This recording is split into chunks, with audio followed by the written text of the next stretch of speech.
Hello friends, అందరూ ఎలా ఉన్నారండి? వెల్కమ్ టు చాణక్యాస్ నీతి.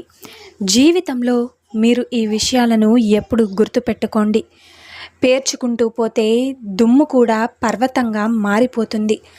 అలాగే నాలుక ఉండేది 3 అంగుళాలే, అయినా అది 6 అడుగుల మనిషిని చంపగలదు, అవమానించగలదు. ప్రత్యర్థి కంటే ఓ అరగంట ఎక్కువసేపు వేచి ఉన్నవారిదే విజయం అవుతుంది. ఇక 7 సార్లు కిందపడు, 8వసారి పైకిలే, లేచి నిలబడు, విజయం నీ సొంతం. బావిలోని కప్పకు సముద్రం గురించి తెలియదు. ఇక మొదటి గ్లాసుతో ఓ వ్యక్తి ముందు తాగుతాడు, 2వ గ్లాసుతో మందను తాగుతుంది, 3వ గ్లాసుతో మందు మనిషిని తాగుతుంది. నిజమే కదా? పొర్లుపోయిన నీరు చెంబులోకి తిరిగి రాదు. ఒకేసారి 2 కుందేళ్లను వేటాడేవాడు దేన్ని కూడా పట్టుకోలేడు, గుర్తుంచుకోండి. ఇక తెలివైన గద్ద దాని గోళ్లను దాచి ఉంచుతుంది. ఎందుకు? ప్రత్యర్థి లేకుండా ఎవ్వడూ కూడా గొడవ పడలేడు. ఎందుకంటే ఎవరన్నా ఉంటేనే కదా వాళ్లతో గొడవ పడడానికి. కళ్ళు ఆత్మకు అద్దం లాంటివి, కాబట్టి జాగ్రత్త. బిడ్డకు జన్మనివ్వడం సులభం, దాని గురించి చింతించడం కంటే. నిజమే కదా? పైకి ఉన్న మేకు కొట్టివేయబడుతుంది. అలాగే బలవంతులు బలహీనుల మాంసాన్ని తింటారు, గుర్తుంచుకోండి.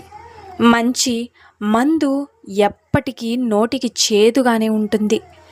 ఇక నువ్వు పులి గుహలోకి ప్రవేశించకుండా దాని పిల్లల్ని పట్టించుకోవాలి అనుకుంటే ఎలా? నిజమే కదండి. అనేక చిన్న చిన్న వేట్లతో ఒక పెద్ద చెట్టు కూడా నరికివేయబడుతుంది. ఇక నువ్వెంత? సారాయి నిజమైన మనసును బయటికి తెస్తుంది. వాళ్ళు మనసులో ఉన్నది అమాంతం కూడా బయటికి స్వచ్ఛంగా తీసేస్తుంది. ఇక కాలం ఒక బాణంలా దూసుకుపోతుంది.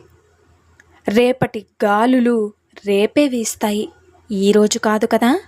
అలాగే ఒకడి తప్పు మరొకడికి పాఠమవుతుంది. ఇక నోరు విపత్తుకు మూలమవుతుంది, గుర్తుపెట్టుకోండి. నీ అసలు ఉద్దేశాన్ని ఎప్పటికీ కూడా నువ్వు మర్చిపోవద్దు. గుర్తుంచుకో, చేప నీటిని పట్టించుకుంటే నీరు చేపను పట్టించుకుంటుంది. అలాగే దీపం అడుగున చీకటి ఉంటుంది. ఇక కష్టాలతో పాటు ఆనందం వస్తుంది, ఆనందంతో పాటు కష్టాలు కూడా వస్తాయి. నిజమే కదండి? 1000 మైళ్ళ ప్రయాణం ఒక్క అడుగుతో ప్రారంభమవుతుంది.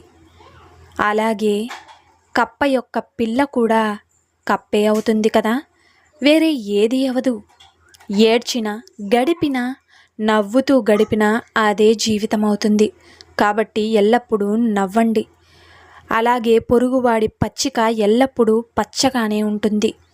అందరితో చిరునవ్వుతో ఉండే మనోహరమైన మహిళలు కఠిన మనసు కలిగి ఉంటారు. నిజమే కదా? ఒక చెడ్డ భార్య 100 సంవత్సరాల చెడ్డ పంటకు సూచన.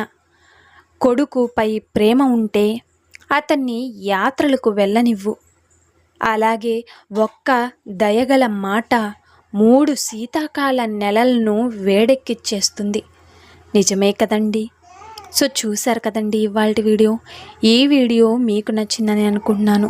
నచ్చితే చిన్న లైక్ చేయండి. అలాగే మన ఛానల్ ఎవరైనా స్టార్టింగ్ చూస్తుంటే సబ్స్క్రైబ్ చేసుకోవడం మర్చిపోద్దండి.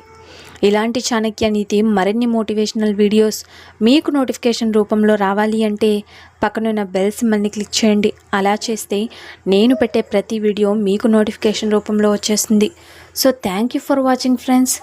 రేపటి వీడియోలో చాణక్యులు గారు ఏ మంచి మాటలను, ఏ మంచి సూక్తులను మనకి చెప్పబోతున్నారు అన్నది మనం రేపటి వీడియోలో అయితే తెలుసుకుందాం.